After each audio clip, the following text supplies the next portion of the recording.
Are you ready to master customer interactions while selling furniture on Facebook Marketplace? Let's dive into some essential tips to make your selling experience smooth and successful.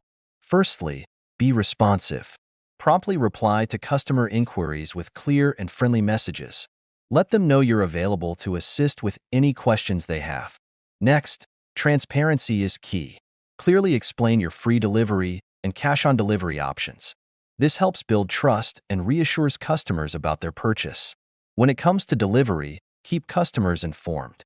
Provide updates on the status of their order and confirm the delivery time to ensure a smooth experience.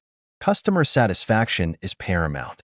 Ensure the furniture meets their expectations upon delivery. Address any concerns promptly and professionally.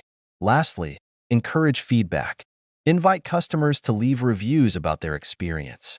Positive reviews build credibility and attract more buyers.